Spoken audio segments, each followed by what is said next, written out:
Hello, and welcome back to the SWRA podcast.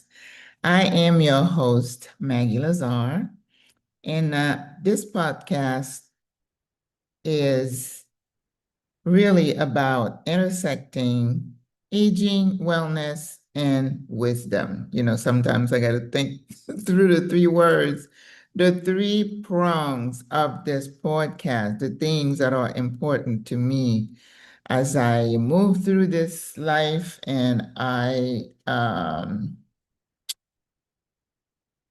just look inwards and make this time very vibrant and worthwhile and make it count, right?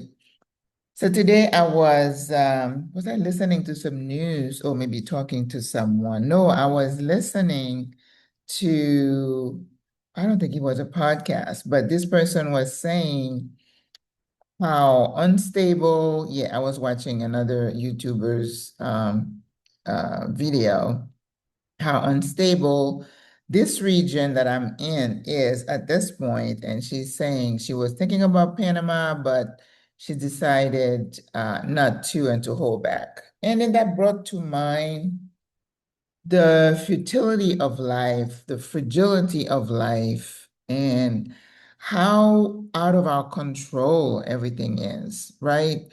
We plan our careers, our families, we plan our retirement. We went through a lot to make the decision to leave home and to find a place where we could exhale, right?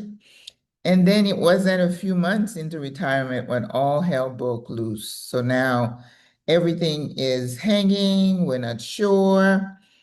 And, there is a sense that there is pleasure to be taken in making everybody worry and, uh, you know, question and you think of the word of the Bible that says, let not your heart be troubled. And I was talking to someone yesterday and I said, you know what? I am not running here and there. Whatever is going to happen is going to happen. We cannot control every eventuality, plan for every little details. We do the best we can, but after a while, you can't run. You can't run.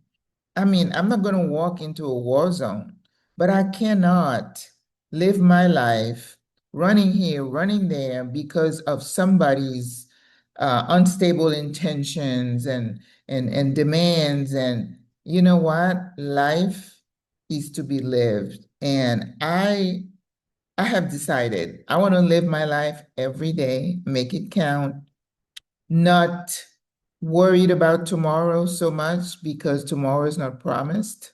I remember COVID. I remember what could happen unexpectedly. It's like being hit upside the head. So I don't know. I am staying exactly right here where I am. This person also mentioned that there is a possibility of, disasters in the sky and people all in Latin America, Central America, developing negative thoughts about Americans. And that's happening all over the world at this point through no fault of ours, of mine. So, of course, I'm not going to be traveling a lot. That's what I can do. That I can do to protect myself. But the rest of it, I am just going to let it go. Whatever happened will happen. And you almost have to have that sense of fatality about life.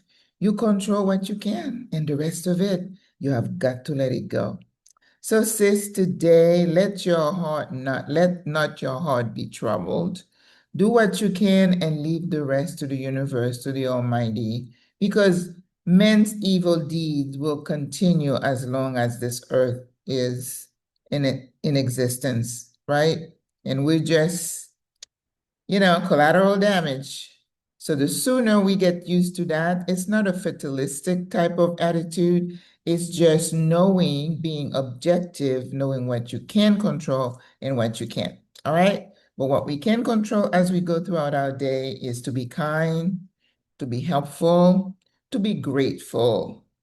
And that is the best we can do. All right. So go out there and be a good human, compliment someone, be kind, speak positivity into someone. And I will see you tomorrow. God loves you. I love you. Au revoir. À la prochaine. Bye.